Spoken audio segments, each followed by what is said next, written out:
Muito bem, senhores. Hoje, 27 de outubro de 2020, apesar da pandemia, estamos aqui para gravar mais uma videoaula referente ao conteúdo de filosofia para alunos do ensino médio integrado do terceiro ano de informática do Instituto Federal Catarinense, Campus Videira. Eu sou o professor Sérgio e esta é uma aula de epistemologia. Muito bem, senhores, como é de costume, esta aula ela possui três momentos distintos, qual seja eles. Um primeiro momento em que, como é de costume já, eu apresento o plano de atividades remotas número 6 e o guia do estudante. No segundo momento a gente faz uma breve revisão e algumas lembranças de atividades remotas 5 e, por fim, a gente entra no conteúdo propriamente dito, o conteúdo específico de atividades remotas número 6, ou seja, 25 aulas dadas de modo remoto, 25 aulas dadas de modo remoto, de 40, com mais 5 aulas que eu dei presencial no início desse ano, 31 aulas. Ao final de atividades remotas 6, estaremos completando 31 aulas dadas. Isso significa que nos restam ainda 9 aulas após atividades remotas 6. Bem, primeiro momento do vídeo, como é de costume, os nossos planos. Vamos pegar aqui plano de atividades remotas 6 para a turma Info 2018A. Muito rapidamente passarei esse conteúdo aqui. Vocês terão acesso depois ao SIGA, a esse conteúdo. Basta, portanto, entrar lá no seu perfil do SIGA e acessar a hora que for necessário. Como sempre, 4 horas, 4 manhãs, o que equivale a 3,2 horas no relógio. São objetivos dessas atividades remotas número 6, refletir sobre o significado do exercício da cidadania, sobre os direitos humanos na sociedade tecnológica e globalizada, e refletir sobre as bases filosóficas da relação do ser humano com o conhecimento, a tecnologia e a ciência. Portanto, já estamos adentrando no conteúdo de epistemologia, que é uma reflexão filosófica sobre a ciência. Muito bem. O plano de atividades remotas número 6, ele já nos coloca no último tópico do plano de ensino, que tem por título Conhecimento e Ciência. E o primeiro subtópico, então, estaremos atendendo nessas atividades remotas 6, que é o tópico de Introdução à Epistemologia, ou seja, uma investigação filosófica acerca do que é a ciência. A avaliação depois faço um pormenor, uma explicação mais pormenorizada lá no Guia dos Estudantes, mas vocês terão até dia 8 de novembro de 2020, portanto domingo, para postar uma tarefa na tarefa Epistemologia. Dia 3 de novembro, às 10 às 11, 3 de novembro, quinta-feira da semana que vem, né? Logo após o feriado. Deixa eu só conferir aqui no meu calendário. Exatamente. Quinta-feira, aliás, terça-feira da semana que vem, atendimento, né? Às 10 horas da manhã, às 11 da manhã, farei uma breve aula de 15, 20 minutos. Farei a explanação do conteúdo e depois fico à disposição para tirar sua dúvida, para bater um papo lá no atendimento síncrono. Como sempre, o professor está disponível no e-mail, sergio.correia, aqui mesmo Nos comentários do vídeo do YouTube, tu pode colocar sua dúvida, pode entrar no Instagram, sergio.pilos, no Twitter, @profsergios, e no profsergio231 no Facebook. Estarei lá, né, nesses lugares atendendo vocês assim que possível, dentro do horário de expediente. A aula inicial deste módulo, portanto, 29 de outubro, conhecido por quinta-feira, no horário de 10 da manhã. Dito isto, vamos à segunda parte do primeiro momento deste vídeo, que é exatamente aquele material que mais interessa ao estudante, que é exatamente o guia do estudante. Vamos dar um zoom aqui para ficar mais legível para vocês. Então, quando vocês receberem o e-mail, quando vocês receberem lá o e-mail do mediador da turma, vai ter o link aqui para este vídeo, que é o conteúdo que o professor está gravando. Então, esses são os três conteúdos. Vamos lá. Então, primeiro você vai ver esta videoaula do professor, dia 29, às 10 da manhã, né?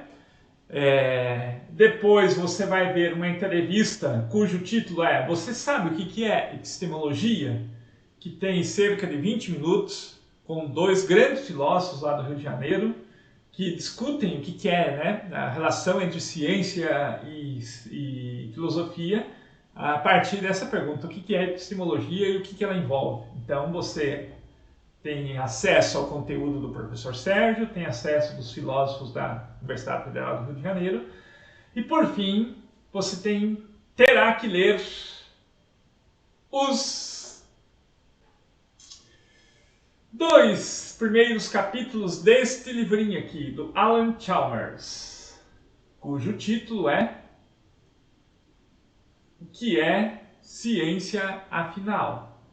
Deixe-me dar um zoom aqui e vamos aos títulos. Então, lá na página 24, a página 23 começa o primeiro capítulo, Ciência como conhecimento derivado dos dados da experiência.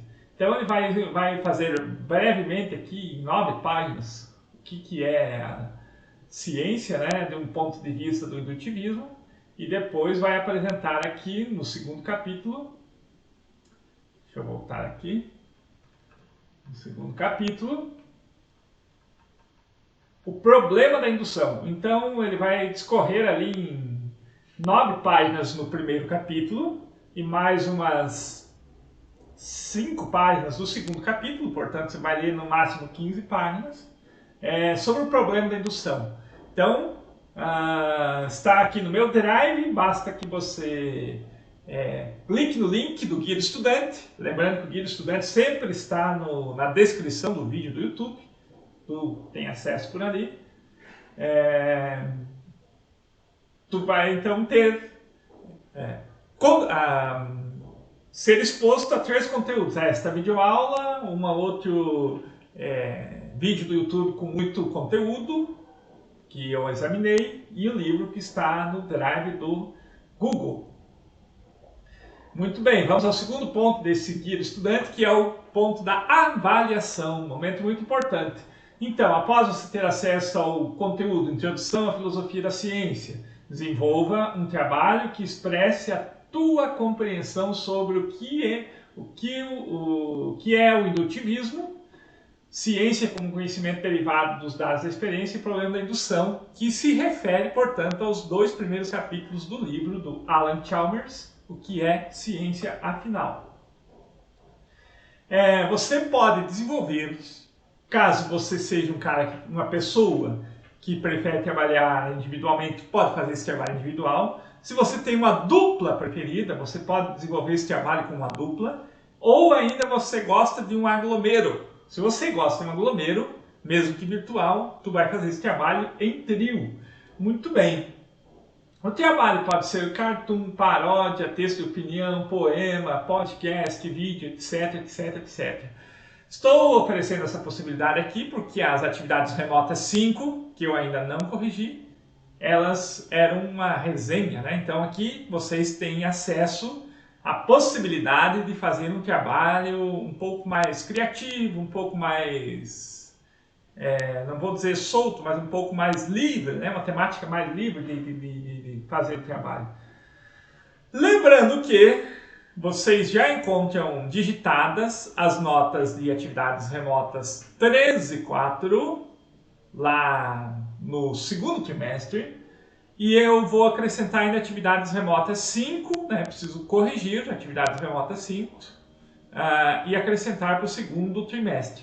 Portanto, vocês estão diante da primeira atividade do último trimestre, primeira atividade do terceiro trimestre, ou seja, o último trimestre de filosofia no ensino médio, meus queridos.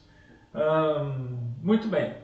Depois de você fazer esse trabalho, você vai lá na tarefa Epistemologia do SIGA, fará a sua postagem. Lembrando que, se for em dupla ou trio, cada membro dessa dupla ou desse trio faz a postagem no seu SIGA. Lembrando que o professor ele fica um pouquinho mais exigente quanto mais pessoas fazerem o trabalho. Portanto, um trabalho em trio ele precisa ser bem planejado, bem executado, para que a nota seja bem garantida, né? Seja uma boa nota. Então, a postagem lá, cada um seu SIGA. Lembrando que se eu faço, por exemplo, um podcast de 55 minutos, corrigir um podcast de 55 minutos nas atividades remotas 4, se não me engano, eu não preciso postar o arquivo do podcast. Eu posto o link para o agregador e eu acesso lá. Ou no próprio Drive que vocês tenham, né? Então a postagem pode ser só o link lá na atividade. O último momento aqui desta unidade 6 é que vocês têm, portanto, uma aula de 15 minutos, mais ou menos, dia 3 de novembro, seguida do atendimento. Então eu abro o meeting dia 3 de novembro, terça-feira, faço a explanação de um conteúdo dessas atividades, e em seguida fico à disposição para atender quem tiver alguma necessidade. O link já está ali. Como de sempre, estou aqui sugerindo 6 filmes, na verdade, muito interessantes e que têm relação com o conteúdo destas atividades remotas 6. Jogo da imitação, né? Muito importante para a área de vocês. Ciência e Vida de Alan Turing, né? Jogo da imitação, Ciência e Vida de Alan Turing.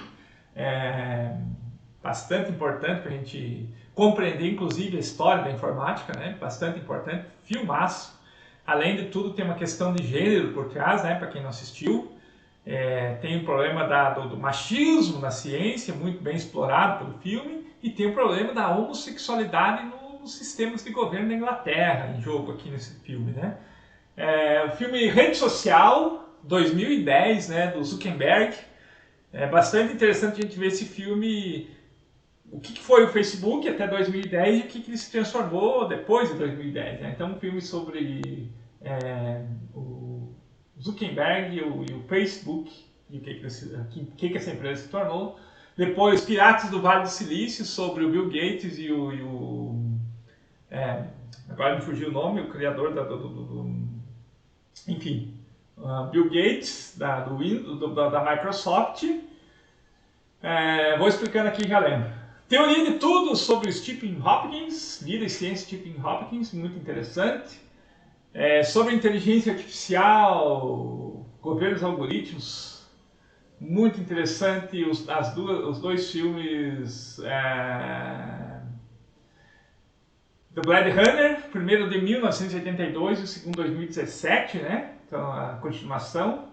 Um filme massa, né? Para a gente entender as questões éticas, as questões dos dilemas morais, né? Que envolvem toda essa questão da informática.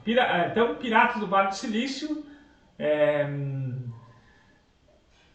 Enfim, não lembrei agora o nome do autor, mas são dos dois grandes criadores da área de informática, né, do século XXI. Dito isso, meus queridos, ponto final aqui em atividades remota, enfim, no Guia do Estudante Atividade Remota 6. Vamos então ao conteúdo e já fazendo do conteúdo uma breve revisão do que a gente aprendeu anteriormente.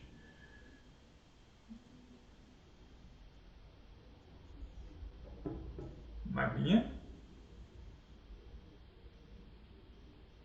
Breve revisão. Atividades remotas 3, 4 e 5, elas tiveram como tema principal a questão da ética, da moral, enfim, os dilemas morais. Então a gente distinguiu o que é ética, o que é moral, como isso ressoa no direito, né? como as leis são constituídas a partir do princípio moral do direito, do princípio ético do direito, né? O mínimo ético, a teoria do mínimo ético, ou seja, o direito, as leis precisam refletir os costumes sociais. Isso a gente chama de teoria do mínimo ético, né? A gente concluiu a unidade 2 do plano de ensino, analisando criticamente os direitos humanos a partir de um texto relacionado a Hannah Arendt, Hannah Arendt, que teve no princípio dessas... lá no final da unidade 1 do plano de ensino, vocês lembram que vocês estudaram lá, Hannah Arendt, e no final da unidade 2, grande filósofa do século XX, refletiu sobre política, ética, direitos humanos, importantíssima para a história do pensamento ocidental. Então, basicamente, a gente esteve lidando com isso. Fizeram vários trabalhos muito bem feitos, outros nem tanto, mas a grande maioria de trabalhos muito bem feitos. E dito isso, vamos então adentrar na última parte deste vídeo, que diz respeito à introdução à epistemologia, ou seja, a uma teoria acerca da ciência. Lembrando que, meus queridos, muito provavelmente esse conteúdo aqui, quem for para uma universidade séria e que é comprometido com conhecimento, ele vai estar no primeiro semestre. Então o professor está adiantando aqui já conteúdo que com certeza vai estar lá no primeiro semestre da universidade que você vai fazer, desde que ela seja uma universidade minimamente comprometida com a epistemologia. Não independente do curso que você vai fazer. Veja bem, uma breve recordação. No segundo ano a gente teve um conteúdo bastante discutido por nós, estudado, que foi a gnosiologia, aquilo que nós chamamos de teoria acerca do conhecimento. Teorias acerca do conhecimento, elas povoam o pensamento filosófico científico do século XVI, XVII, XVIII. Onde a grande questão era o conhecimento e não a ciência propriamente dita. Então eu posso dizer para vocês que a epistemologia, ou seja, uma reflexão acerca do que é ciência, ela decorre, ela se depreende daquela grande área do conhecimento filosófico, que é a teoria do conhecimento. Então, gravem no caderninho de vocês, epistemologia, a área da filosofia, que tem por objeto de estudo a ciência e seus problemas. Dito isso, vamos então ao segundo slide. Então, quando a gente se põe a refletir sobre epistemologia, a gente tem que se perguntar quais as fontes, as estruturas e os limites do conhecimento. Então, basicamente, aquela grande questão lá dos racionalistas, dos empiristas, dos realistas, etc, etc. E aí a gente também tem que tipificar quais os tipos de conhecimento possível. E aí a gente pode pensar assim, a arte é um tipo de conhecimento? É um tipo de conhecimento, sim. A filosofia é um tipo de conhecimento? É um tipo de conhecimento. O senso comum é um tipo de conhecimento? Sim, é um tipo de conhecimento. A ciência é um tipo de conhecimento? Obviamente que sim. Aí a gente começa a esmirilhar, começa a esmiuçar esses tipos de conhecimento. O que difere, por exemplo, o conhecimento científico do filosófico, o filosófico do artístico? Portanto, começa a adentrar na reflexão. A gente pode se perguntar assim, aonde que esse conhecimento resiste? É dentro de nós, portanto, é subjetivo, pertence tão somente às sensações, aos afetos do sujeito, está lá nos objetos, portanto, fora de nós, é o objetivo nesse caso, ou está em ambos os lugares. E aí é relativo, né? Relativo a um sujeito do conhecimento e a um objeto do conhecimento. Então, novamente, a gente começa a aprofundar na reflexão. E aí, por fim, a gente pergunta assim, qual o melhor método para se dizer que um conhecimento é tal e não é tal? Por exemplo, eu digo, esse conhecimento é filosófico e não é artístico. Esse conhecimento é artístico e não é do senso comum. Esse conhecimento é científico e não é do senso comum. Então, lembrando lá das aulas do segundo ano, o que é método, professor? Lembrem sempre, né? A gente é uma herança grega, né? Métodos, o caminho. Mas qual o caminho, professor? O caminho que melhor possibilita a construção do conhecimento. Então, tudo isso está envolto, né, neste conteúdo que é a epistemologia. Um pouco recordando aulas de primeiro, segundo ano, já tratando daquilo que nós chamamos de tipos de conhecimento. Então a gente começa dizendo sobre o senso comum, que é aquele tipo de conhecimento espontâneo que adquirimos ao longo da vida, que sem que tenhamos estudado, apenas olhando o WhatsApp, escutando a tia mais velha, etc, etc. Eu posso dizer assim, ó, meu joelho está doendo, portanto, vai chover. E eu já escutei muita gente dizer assim, está doendo meu pé, está doendo meu joelho, é sinal de chuva. Então, vejam bem, que experiência é essa que permite a pessoa chegar a uma conclusão que se dói o membro inferior dele, logo vai chover? A gente pode classificar esse conhecimento como? Como científico? Imaginamos que não. Artístico? Imaginamos que não. Filosófico? Muito menos.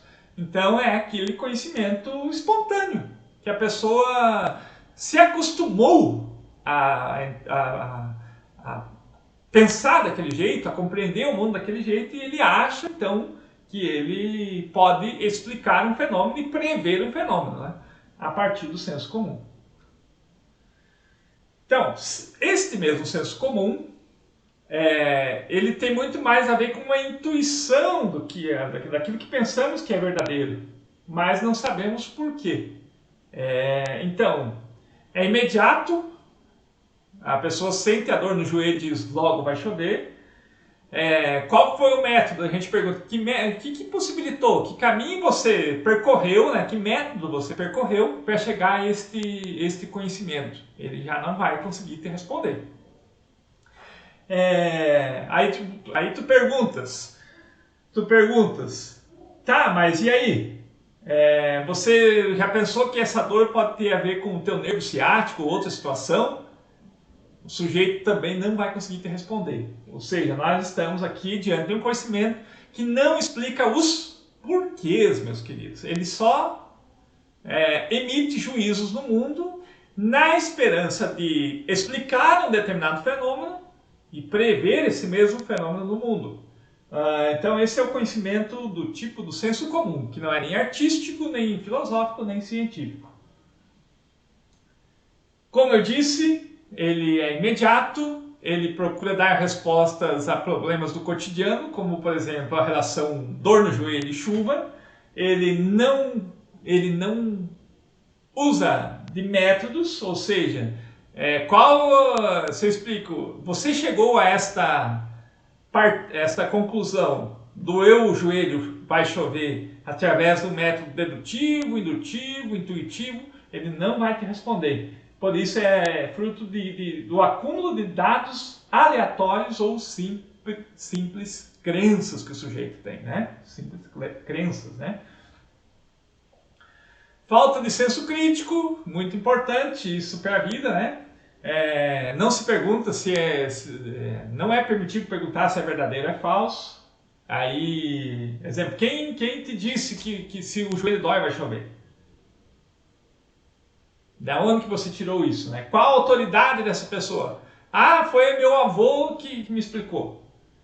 Então, por qual método o teu avô chegou a essa conclusão, né? Nesse caso é também ingênuo, porque não vê as causas e acredita que aquilo é universal.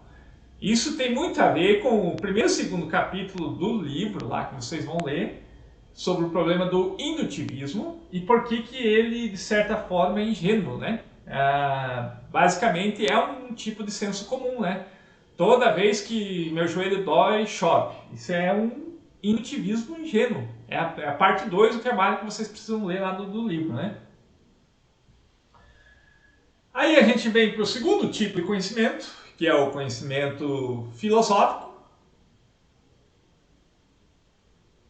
Conhecimento filosófico tem como base principal o criticismo, ou seja, um conhecimento crítico. A pessoa com esse tipo de conhecimento não admite verdades prontas, portanto não é um dogmático. Aqui eu trouxe o exemplo de uma reportagem na televisão. Você vê vê uma reportagem sobre problemas sociais. Exemplo, entregadores de app, né? 99 táxi, iFood, estão com problemas lá nos seus direitos trabalhistas. Aí você começa a perguntar, será que aquilo que o repórter afirmou sobre os trabalhadores de apps é verdadeiro? Tipo, o repórter faz um app. Empresários do ramo de entrega de alimentos fazem greve. De onde que o repórter tirou que o entregador que opera para app é empresário? Aí você faz a segunda pergunta. Será que esse canal de televisão, esse repórter, ele não ganha dinheiro de algum patrocinador para fazer esse tipo de reportagem? Para agradar determinado público e prejudicar um outro público? Então veja bem, você não acata aquilo como verdade pronta e acabada. Você exercita o trabalho da crítica. Você desbanaliza aquilo que parece ser banal. Então aqui já tem até uma versão, uma versão filosófica. O que é filosofia, professor? Desbanalização do banal. Ou seja, ver aquilo que tem por trás das coisas. Então, veja bem. A partir daí, o conhecimento do tipo filosófico ele quer ser universal. Então, tal conhecimento busca ser universal, ou seja, gostaria de ser tão correto que o seria em qualquer tempo e lugar. É aquela célebre procura de Descartes, a busca de um conhecimento seguro, legítimo e verdadeiro, que seja válido, quer ele exista, quer ele não exista. Então, por isso, para você constituir conhecimento do tipo filosófico, a lógica é uma das ciências mais importantes. É muito mais importante do que o conteúdo de um conhecimento é a sua estrutura lógica. Então, a prova filosófica de que algo é verdadeiro, ela não é tão demonstrativa do ponto de vista empírico, mas ela é demonstrativa, ela é justificada a partir daquilo que vocês muito bem conhecem, que é a lógica. Então, no mínimo, logicamente, o argumento tem que ser válido, né? E depois a gente vai ao conteúdo, se ele também é válido. E por fim, já chegando ao final da aula, o conhecimento do tipo científico. Começo dizendo que o desejo do homem de fazer ciência é muito antigo. Por exemplo, Aristóteles, ele é o pai daquilo que a gente conhece por empirismo, né? Aristóteles disse, nada está no nosso intelecto que não tenha antes passado pelos sentidos. Por isso, lá no Renascimento, né, Rafael de Sanzio pintou a Escola de Atenas, que não está em Atenas, mas está na Capela Sistina, com Aristóteles, exatamente, apontando o seu dedo indicador para o chão e levando aquele que contempla a Escola de Atenas a concluir que o filósofo dava muita atenção àquilo que os sentidos captam. Então, com essa ideia de que as ideias epistemológicas são formadas pela experiência, ou seja, as ideias não são originadas no mundo das ideias, como em Platão, mas são formadas a partir da experiência, Aristóteles produziu, por exemplo, conhecimentos sobre a reprodução animal, sobre a reprodução das plantas. Então, se você vai estudar biologia ou vai para alguma área da saúde animal, aí Aristóteles ele é muito importante, né, para essa área, né, da ciência, estudando insetos, plantas, etc.